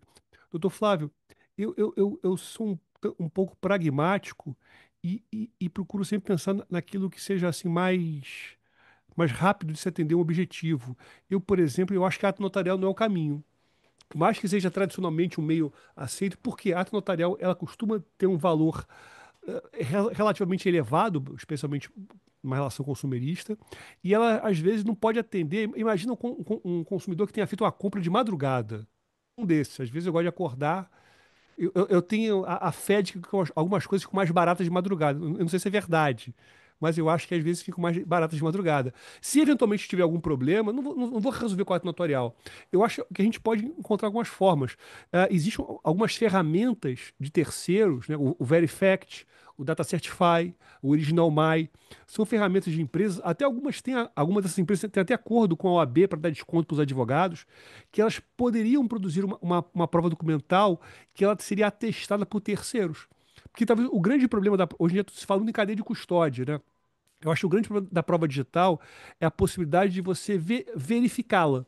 Porque a prova, muitas vezes, uma página de internet é uma página que pode desaparecer, uma página temporária. Então, não tem como você atestar se efetivamente aquele conteúdo que está registrado no processo corresponde realmente ao fato. Por exemplo, a questão do print. Eu entendo que o print é prova. O print para mim é prova. Eu vejo que tem gente que argumenta que o print não pode ser prova porque ele pode ser adulterado. Isso não é argumento jurídico. Desculpa, não é argumento jurídico. Porque a legislação não estabelece requisito. O processo civil, A lei do juizado especial, com o seu critério da simplicidade, não estabelecem requisitos de admissibilidade de prova documental. Você não tem isso no nosso ordenamento jurídico. O que você pode ter é o seguinte: um print, a partir do momento que ele não pode ser, digamos assim, verificado, ou se não tem mais detalhes, ele perderia para o juiz a confiabilidade. Aí eu concordo. Agora, torná-lo inválido, eu acho que não faz sentido. Então, doutor Flávio, eu acho que talvez a melhor forma de se estabelecer esses registros é por meio do Original My, DataSeedify. Eu mesmo, muitas vezes, eu utilizo o modo de gravação de tela do Windows. O Windows ele tem um modo de gravação que é janelinha G, eu acho. Ou então é Alt janelinha R. Deixa eu ver se é isso mesmo, até para de repente alguém clicar na tecla errada. Deixa eu botar aqui do Windows 11. É com R. Tem o R e tem a janelinha. Deixa eu ver aqui. É o Windows G. Windows G, eu acho que o Alt. Windows Shift R, eu acho. Cartas da redação. Se alguém tiver algo diferente, me mande, só não me processe, por favor. Mas aí o que acontece? Você tem a possibilidade de registrar em vídeo. E um registro em vídeo, eu acho que ele é muito mais fidedigno. Se pelo menos não dá para você fazer esse confronto, pelo menos é mais difícil de você adulterar, embora também seja possível a adulteração. Desembargadora Ana, as perguntas também foram muito difíceis, né? Que bom que muito difícil. Agora, para a gente poder veicular essas questões em juizado, eu acho que sempre a gente esbarra na complexidade. Por exemplo, uma questão que eu vejo, se eu sou objeto de uma precificação algorítmica abusiva, eu não poderia, como parte autora, exigir que o réu traga os seus critérios de julgamento? Lá do artigo 20, parágrafo 1º da LGPD, os seus critérios de procedimentos. A pergunta é, eles seriam suficientes? Porque eles podem apresentar um documento, olha, a gente faz isso, mas será que efetivamente esses critérios e procedimentos enunciados correspondem à realidade dos algoritmos? Isso vai acabar muitas vezes demandando uma análise algorítmica. E aí, Você é prático, mas eu também sou. diga, Eu quero no juizado abrir um caminho para que essa pessoa que estava comprando 5 passagens, que ela obrigue 30, 31, 35, 48, obrigue a empresa a vender a passagem pelo preço original que eu contei dos sim. 5. É prático. Eu não quero discutir critérios opacos da empresa. Eu estou demonstrando, por exemplo, numa gravação, que eu já tive prova com gravação de tela, né, de navegação de celular, e aceitei. Então, Nesse eu caso, eu acho mais fácil, porque nesse caso, doutor Flávio, caminho de compra da passagem e mostrar que originalmente 5 passagens custavam R$ 1.000 e quando eu fui tentar comprar me bloquearam as 5, eu comprei duas, na segunda vez bloquearam de novo, eu comprei mais duas mais caro e na terceira vez eu fui comprar uma, estava mais caro que as outras duas. É possível produzir essa prova e pedir para concordo, eu pedir a quantos menores. Eu quero a diferença do que eu paguei a maior, né? Não é concordo. possível. O Eu não seu, estou esse discutindo critério caso, fácil, estou discutindo que eu fui vítima, eu, no meu processo individual, no meu direito individual, fui vítima, eu fui lesado, tive que pagar sobrepreço porque utilizaram, né, um mecanismo, né, ilegal de majoração dos preços. concordo, doutor Flávio. Esse seu caso ficaria mais fácil, porque nesse caso, o senhor, enquanto autor, conseguiu comprovar efetivamente a discriminação e o tratamento desigual. Caberia, portanto, eu acho que ao judiciário impedir qualquer tentativa da parte ré de buscar uma perícia. Não, isso aqui é caso de perícia. Não, peraí. Você vai ter que comprovar nos seus critérios, nos seus critérios no seu modelo de negócio, nos seus documentos, quais são os seus critérios de diferenciação. Fugir uma. Porque eu acho que o consumidor já tem tudo a favor dele. Eu acho que qualquer prova pericial não ajudaria em nada a parte autora e só seria um transtorno para ela. Então, eu acho uma situação em que eu acho que o juiz deve limitar a prova pericial, porque ela não teria qualquer finalidade, e ela seria uma forma de você tumultuar o processo. Porque nesse caso, digamos assim, o fato lesivo está muito bem provado. Você conseguiu comprovar a diferenciação de preço. Eu acho que talvez algumas questões mais complexas, né, a gente consiga, teria que pensar em alguma coisa. Mas esse caso é um caso tranquilo. Não teria nenhum problema. Eu acho que a gente conseguiria resolver esse problema. Eu lembro aqui, e você sabe disso, que no caso da Decolar, ela foi multada em milhões pelo Senado, Sim, ou seja, a parte administrativa, bem Ana, lembrado, bem e lembrado. a ação não teve ainda solução nenhuma. Agora, se ela pagou a multa ou não, eu não sei, mas foi multada pelo Senacom, né, Isso em mesmo. valores, né, Eu elevadíssimos. acho que 47 milhões, eu acho. 47 milhões, exatamente isso. Então, quer dizer, a gente critica muito as agências, na verdade, é o equivalente ao Departamento de Justiça do Estado americano, que Sim, realmente funciona. E o Senacom, em alguns momentos, funcionou muito bem, né? Como um órgão do Ministério da Justiça e Defesa do Consumidor. E, nesse caso, funcionou muito melhor do que a Justiça. sim, sim. Foi muito interessante o senhor comentar a questão da justiça americana, porque o problema dos Estados Unidos é o seguinte, até os Estados Unidos têm esse problema, às vezes, quando está diante de uma empresa muito grande e que trabalha com a tecnologia muito nova, o próprio governo, poder público tem uma dificuldade em saber lidar com ela. Eu acho um caso famoso, que acho que todo mundo tem que estudar, é o caso da Microsoft e o controle do mercado no final dos anos 90. A Microsoft, quando ela trouxe o Windows 95, ela conforme se alega, tentou dominar o mercado, né? E aí o que acontece? Ela queria empurrar o Word, o Excel, então ela criou aquele pacote Office e, de certa maneira, prejudicar seus concorrentes.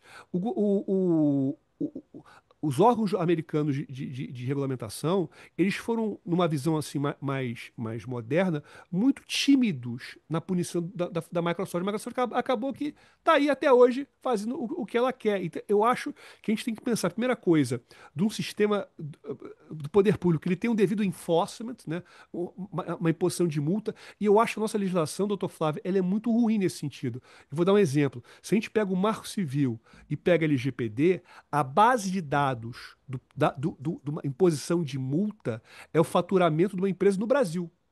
Poxa, quanto que o Facebook fatura aqui quando ele fatura lá fora?